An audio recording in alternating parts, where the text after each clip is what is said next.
O terror é um gênero bastante presente em diversas artes, como no cinema, na literatura, nas músicas, nas artes plásticas, na fotografia e até em jogos de videogames e tutupom. Aqui no canal eu já recomendei várias vezes diversos filmes de terror que eu amei, ou que eu, gostei daquele jeito que você sabe que eu gosto. Eu sempre trago também muitos casos de terror, a vida dos investigadores paranormais, aliens e todo esse caos que vocês sabem faz parte do submundo do Loreverso. Mas no vídeo de hoje, a gente vai abordar a relação do terror com a comunidade LGBTQIAP+, e movimentos sociais. E como talvez o gênero terror tenha nascido da necessidade de exteriorizar questões que traduzem a sociedade de cada época.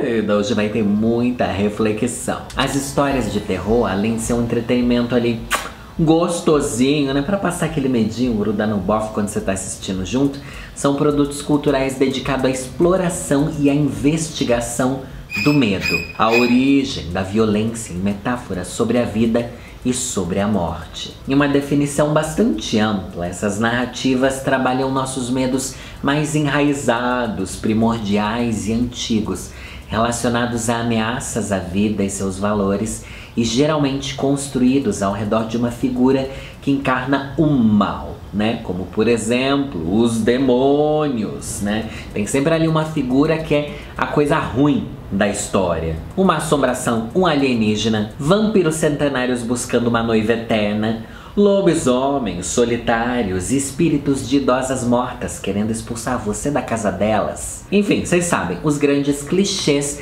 do cinema de terror tem sempre esse personagem principal. Esse gênero muitas vezes apresenta personagens que são marginalizados, indivíduos outsiders, indivíduos que não pertencem a um grupo determinado, ou simplesmente pessoas que são diferentes dos padrões sociais.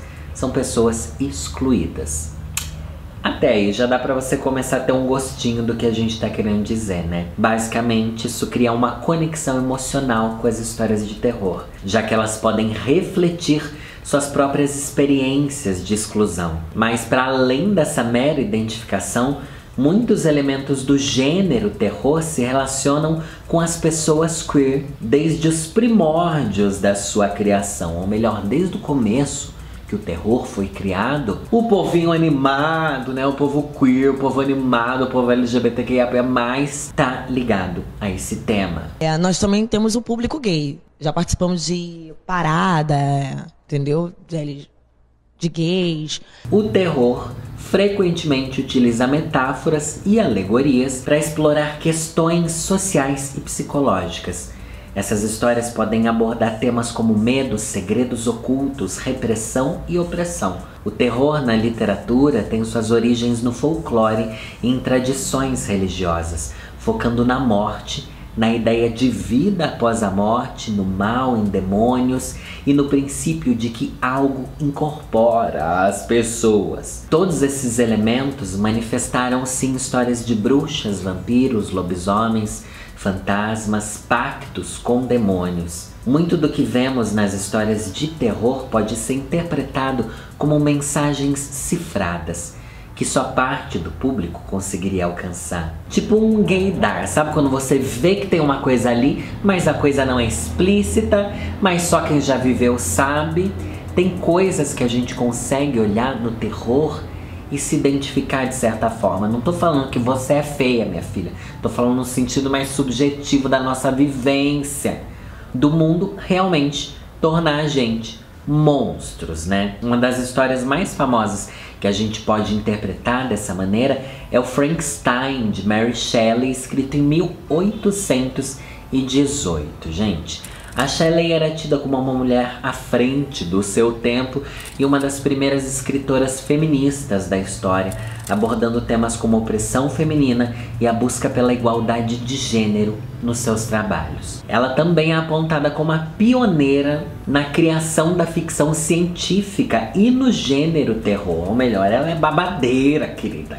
Então, dentro da criação dela e da obra dela, a gente já vê que tem muito a ver com essa discussão identitária e de gênero. Ela enfrentou muitos desafios como uma mulher escritora em uma sociedade dominada por homens, mas continuou a escrever e publicar suas obras que desafiavam as normas sociais da época, inclusive utilizando seu próprio nome e não pseudônimo masculino, né? Quando as pessoas usavam nomes fake para conseguir publicar histórias e ter algum sucesso. Muitas mulheres faziam isso porque ninguém queria ler algo escrito por mulher e elas fingiam que eram homens. Seu livro mais famoso conta a história de Victor Frankenstein, um jovem cientista que dá vida a uma criatura a partir de partes de cadáveres. A criatura, no entanto, é rejeitada por seu criador e acaba se tornando uma ameaça para a sociedade. O livro é uma crítica à ciência sem limites e à arrogância humana. Porém, estudiosos afirmam que a sexualidade de Mary Shelley possa ter influenciado a criação do personagem Frankenstein. O monstro Frankenstein é frequentemente interpretado como uma metáfora para a homossexualidade reprimida de Shelley, como uma parte sua que devesse ser eliminada. Mary Shelley era bissexual, de acordo com uma reportagem do jornal The Guardian, que investigou cartas que a autora enviava para outras mulheres após a morte do seu marido. Percebe que a coisa do Frankenstein quer dizer que a gente às vezes é construído e, enfim, nasce e não é aceito pela sociedade por causa das partes que tornam a gente quem a gente é? Da coisa que é bem mais complexa. E eu, quando tô de drag, é um Frankenstein, né? Eu chego ali no meu quarto, eu pego um pedaço aqui, um pedaço ali. É mais ou menos isso, é bizarro, mas enfim. A nossa construção de identidade é assustadora para os outros. E as histórias de vampiro, então? Os vampiros quase sempre são representados como figuras que desafiam as normas de gênero e sexualidade. Eles são frequentemente retratados como sedutores, rompendo com as expectativas heteronormativas. Quem não ama a tensão sexual entre Tom Cruise e Brad Pitt em Entrevista com o Vampiro é porque nunca assistiu. Se você é uma gayzona, você vai gostar daquele lance que eles têm ali. E isso é muito antigo. Até quando você joga RPG de vampiro, tá bom? Existe ali uma coisa, né, que flui do gênero. Como, por exemplo, Grace Jones no seu filme Vamp. Que também, né, Grace Jones, um dos maiores símbolos aí dessa coisa que o povo chamava de andrógeno, né? Além disso, a noção de ser um forasteiro, alguém diferente dos seres humanos, pode ser uma metáfora para a experiência LGBT+. Vale lembrar também que os filmes de vampiro dos anos 80 foram influenciados pela epidemia de AIDS. A crise da AIDS teve um impacto significativo na sociedade naquela época, gerando medo, estigma, incerteza em relação à doença. Esses sentimentos e preocupações se refletiram nas produções cinematográficas daquela época de diversas maneiras, como na ansiedade em relação ao sexo e ao contato físico, né? Essa temática reflete o medo do contágio e a associação da doença com a sexualidade. Por viverem com uma condição que os torna diferente dos seres humanos comuns, eles eram retratados como personagens isolados, que não poderiam ser vistos à luz do dia. Isso lembra muito a gente, né? As bichas que só vê à noite. Eu lembro que durante muito tempo eu só via LGBTs nas baladas que eu frequentava. E lembro que a primeira vez que minha mãe foi numa balada ver um show de drag meu, ela falou que achava que aquilo nem existia de verdade, que era uma coisa só da televisão. Tem coisa mais vampiresca do que isso? Toda uma cultura, uma sociedade que só sai à noite e nunca é vista à luz do dia. Voltando no tempo, um autor importantíssimo para que a gente entenda as origens do vampiro na cultura pop é Bram Stoker, o escritor que escreveu Drácula, o Drácula de Bram Stoker. Algumas das especulações sobre a sexualidade de Stoker surgem a partir das correspondências e interações dele com outros escritores da época, como Walt Whitman, cuja poesia, que era bastante homoerótica, era admirada por Stoker. Quem não gosta ali de uma fanfic, né? Porém tem um babado muito mais forte do Bram Stoker. Ele sempre reprimiu sua sexualidade por medo de ser caçado e julgado por sodomia.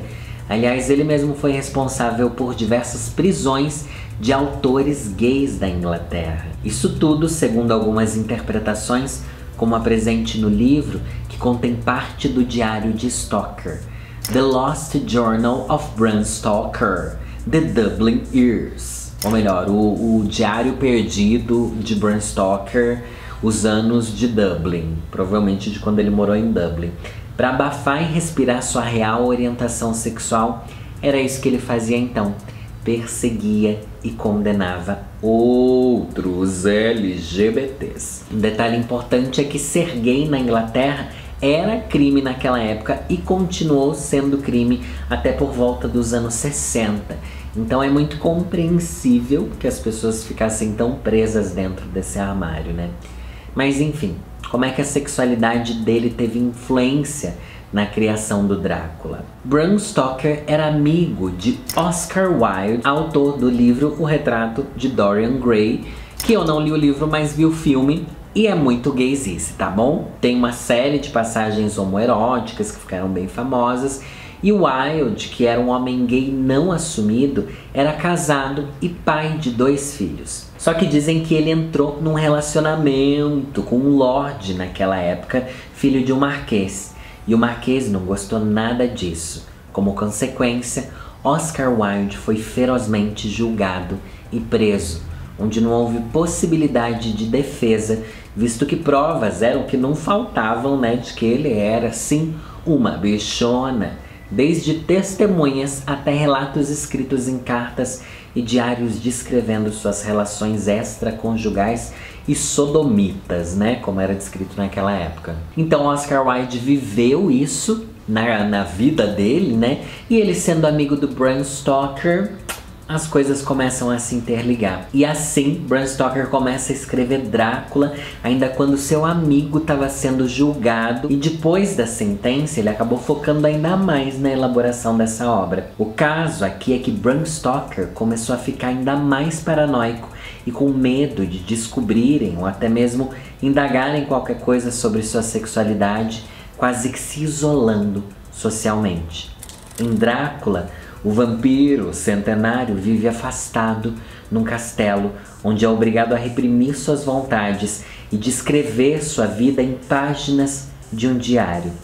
Sua vida, mesmo sendo imortal e cheia de prazeres, ainda era dolorosa e um martírio de ser vivida. Além disso, as descrições intensas e a relação ambígua entre os personagens masculinos em Drácula levaram alguns estudiosos a sugerir uma possível leitura homoerótica ou subtextos relacionados à sexualidade. E claro que tem aquela boa e velha pergunta de sempre. Você, sendo imortal, vivendo centenas de anos, não ia experimentar tudo que você pudesse só pela curiosidade? Fica naquela, né? O Drácula com certeza já experimentou essa berinjela. Então percebe como toda a nossa cultura de vampiro teve ali um fundamento com autores homoafetivos. Homoafetivo é uma palavra estranha, né?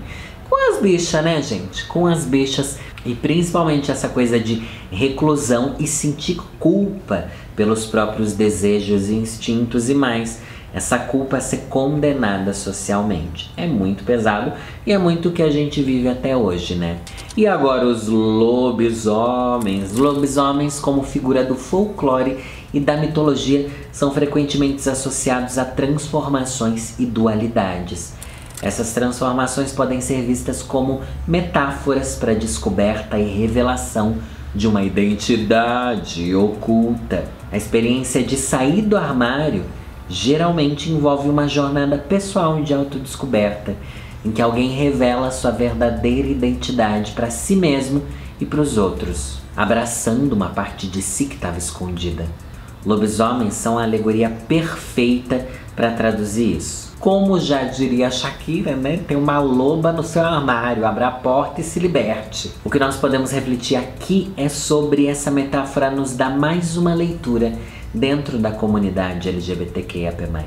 Algumas pessoas gostam de utilizar dessa criatura mitológica para explicar também a bissexualidade. Como disse Lorena Anderaus em um dos seus textos, não faz sentido perguntar para um lobisomem se ele é homem ou lobo. Ele é ambos, ao mesmo tempo. Nenhum dos dois. Ele é algo à parte, único.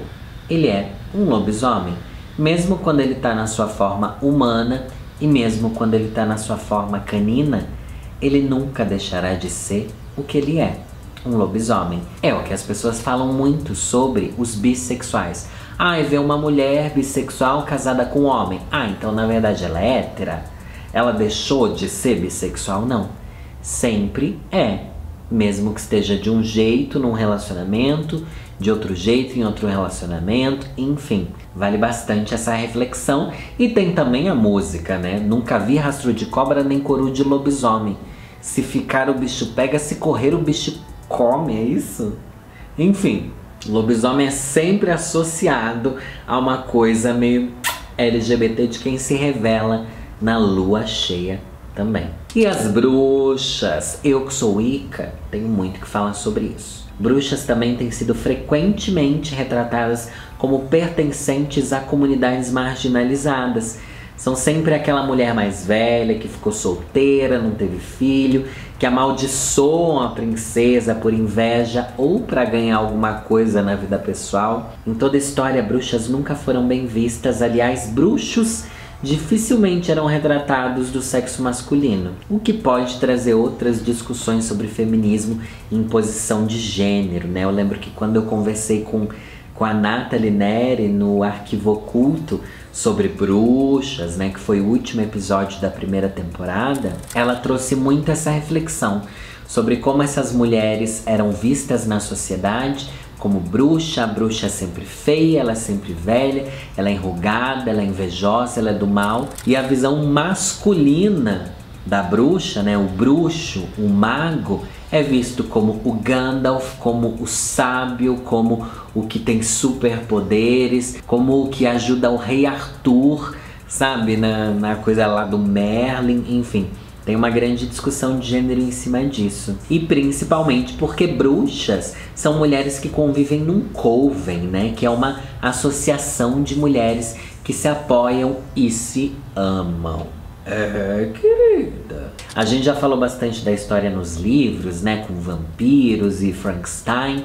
Mas para além dos livros e contos que originaram grande parte dos monstros que a gente conhece hoje, na década de 20, os filmes hollywoodianos estavam se popularizando nos Estados Unidos e o cinema mudo adquiriu sons e havia mais possibilidades para explorar as histórias. E é óbvio que eles explorariam histórias tenebrosas. Nessa época, diretores experimentaram em suas produções temas ousados como nudez, empoderamento feminino, histórias de criminosos, true crime, problemas sociais, comentários sobre as igrejas e várias outras ideias bastante progressivas. E ao longo das décadas, a igreja e o governo apontavam os desvios morais nas produções e ameaçavam fazer boicote aos filmes, né?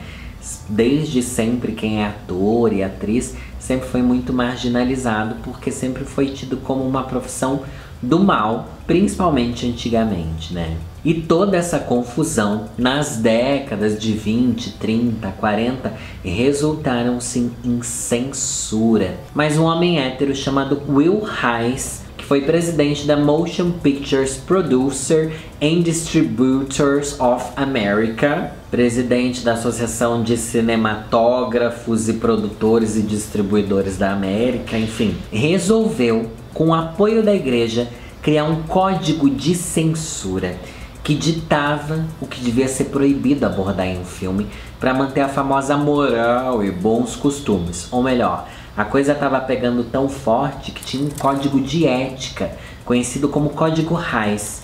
Esse conjunto de normas foi aplicado entre 1930 e 1968 pelos grandes estúdios dos Estados Unidos. O objetivo do código era garantir que os filmes fossem moralmente saudáveis e não contivessem conteúdo considerado ofensivo ou imoral. Assim, entre as recomendações estava, vamos lá, proibição de cenas de nudez, sexo explícito, violência excessiva e uso de drogas. Também haviam restrições em relação à linguagem usada nos filmes. Essa ferramenta de censura também proibia qualquer tipo de representação de homossexualidade no cinema. Assim, nessa época, para driblar os repressores, os personagens LGBTQIAP+, passaram a ser codificados nos filmes. Que quer dizer? Começaram a colocar LGBT no filme, mas sem dizer que era LGBT. Ou seja, apesar da censura, pessoas LGBTs não deixaram de ser retratadas nessas produções. Enquanto o código estava sendo aplicado, nas telas apareciam personagens masculinos com comportamentos afeminados, mulheres masculinizadas, e essas produções conseguiam passar pela censura porque afinal não era algo explícito. Em 1940, o diretor Alfred Hitchcock apresentou um personagem chamado Jack Favell, que tenta manipular o protagonista com seu charme e sedução. O Favell no filme é retratado com vestimentas extravagantes e comportamento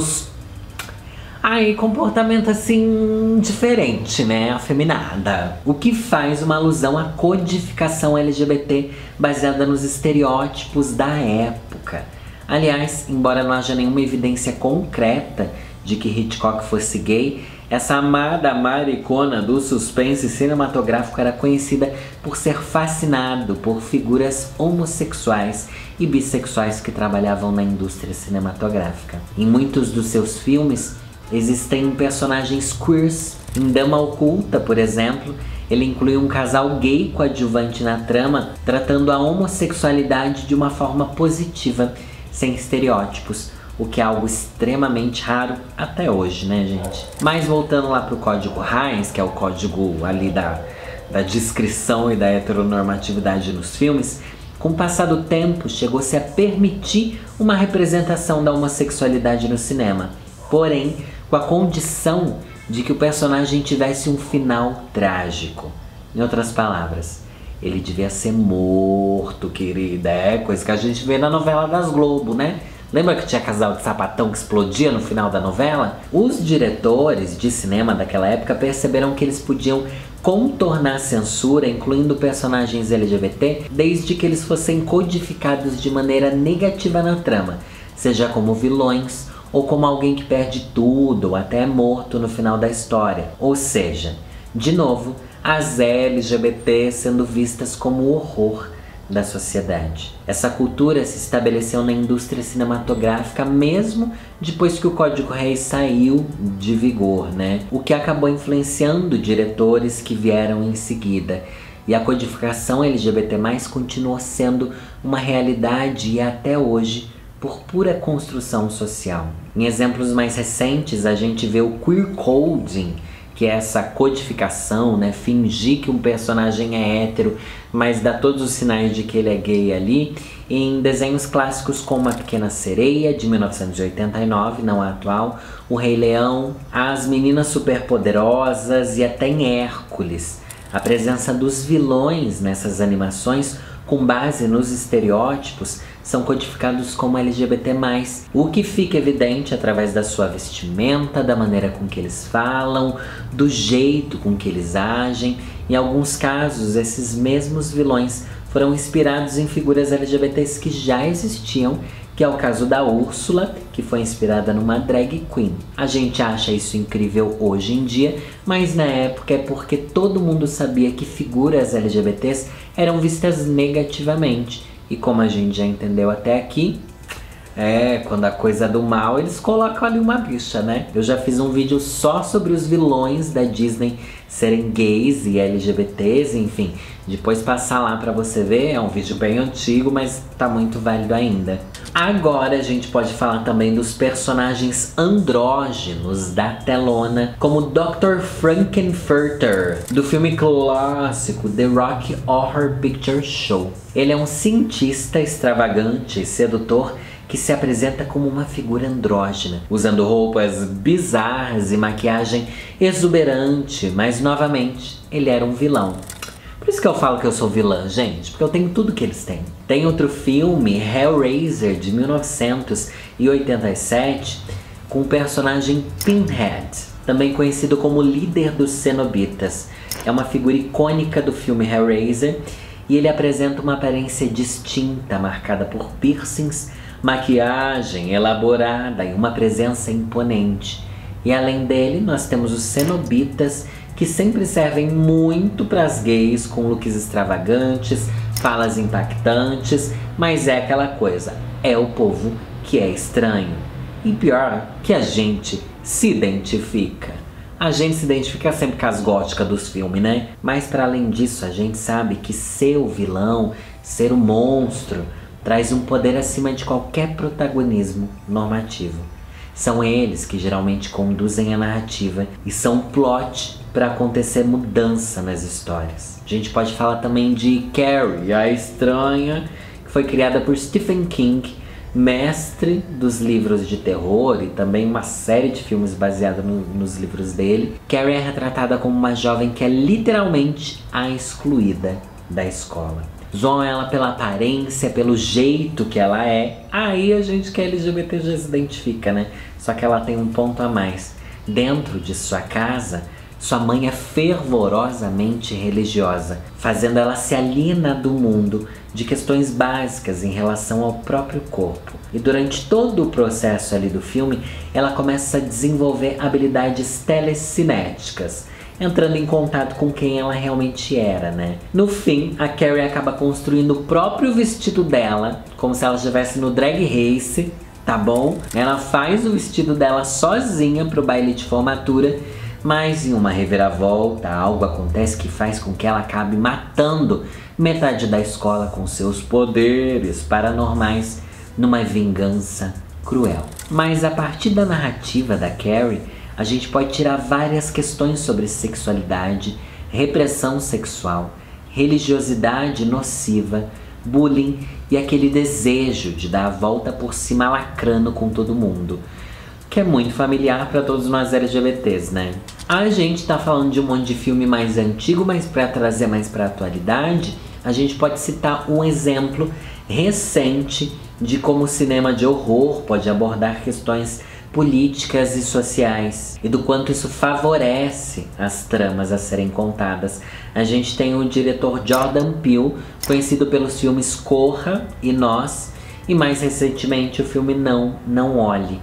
Em suas obras ele retrata questões raciais sem que elas sejam o foco principal da obra, mas elas também conduzem muito ali do que é dito e do terror social que a gente vive, né? Ele consegue tecer narrativas assustadoras, dando destaque para um elenco majoritariamente não branco e, consequentemente, acaba abordando questões de maneira única nos filmes, dando protagonismo para personagens que geralmente seriam esses excluídos na sociedade e principalmente excluído dos filmes em outras produções. Parece que no terror a gente realmente encontra um lugar onde a gente pode falar do terror que a gente vive, sendo, entre muitas aspas, minoria na sociedade. E eu vou ter que falar dele.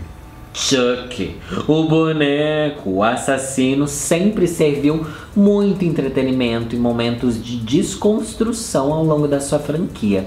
Ao longo de vários filmes, o brinquedo mais mortal do cinema gerou situações inusitadas e controversas. Mais recentemente, ele ganhou uma série que tem sido muito aclamada pela crítica, muito divertida também, né? Eu achei bem legal a série do Chuck, que conta a história de protagonistas gays. E apesar do Chuck ser hétero, ele sempre deixou claro que não se importava com a sexualidade de seu filho. Sim, o Chuck tem um filho não binário, gente. E eu não sabia disso até maratonar os filmes do Chuck junto com os meninos do Diva Depressão e ver que realmente o Chuck militava horrores e que dentro da coisa do terror existe esse espaço para militância. Tudo bem que é uma coisa engraçada dentro do Chuck, mas mostrar o quanto o que a sociedade considera monstro, o Chuck não considerava mesmo, ele sendo um serial killer. Bizarro, né? Mas durante a série eles tratam esse paralelo entre você ser diferente, você ser fora da caixa e você encontrar num boneco, assassino, monstro, uma solução para os seus problemas. Conforme a narrativa vai evoluindo, a gente vê as questões sexuais serem aprofundadas de uma forma muito natural, invertendo o enredo de que o vilão é sempre LGBT. E já que a gente tá falando de Chuck, a gente não pode deixar de falar da noiva do Chuck também, que pode ali não ter a maior influência LGBT do mundo, mas qual que é a bicha que não olha pra ela e não pensa ela é minha diva pop? Tá bom? A Tiffany entrega muito nos looks, na personalidade e em todo o resto. E ela também apoia o filho não binário. Mesmo que a gente esteja aqui falando de ficção, é inevitável a gente não traçar um paralelo em como a realidade, as notícias e os veículos de comunicação também nos representavam e representam até hoje. A banalização da morte das pessoas LGBT na mídia e, enfim, no nosso contexto muito brasileiro, principalmente, né, traz muito dessa coisa de terror, da nossa forma de viver e se expressar, das nossas conexões, enfim, do errado e do não digno da vida e de um final feliz. A maneira como a gente sempre foi vilanizado acabou por se tornar um mote de empoderamento e proximidade. Acabou humanizando os monstros, né? A gente olha ali os vilões da Disney, eles têm esse contexto LGBT deles, mas a gente vê eles de forma muito humana e acaba adorando eles de certa forma. Porém, eles sempre vão ser os errados, sempre vão ser os diferentes, aquilo que a gente não quer na sociedade. É importante que eu diga aqui que essas são apenas algumas possíveis razões pelas quais a gente curte tanto essas histórias e consiga se identificar com elas de alguma forma, diferente do que a maioria das pessoas se identifica. Cada indivíduo é único em suas preferências, motivações e óbvio que nem todo mundo que é LGBT vai se identificar com tudo isso que eu falei. A diversidade é tão vasta quanto a nossa própria comunidade, que aumenta cada vez mais. E as preferências pessoais variam, obviamente, de um para o outro. E pode ser que você não tenha se identificado com nenhuma questão que eu abordei aqui dentro do campo do terror e da nossa vivência LGBT, mas eu quero saber sua opinião, então deixa ela aqui nos comentários. Acabamos de passar pelo mês do orgulho, né? Um mês muito emblemático.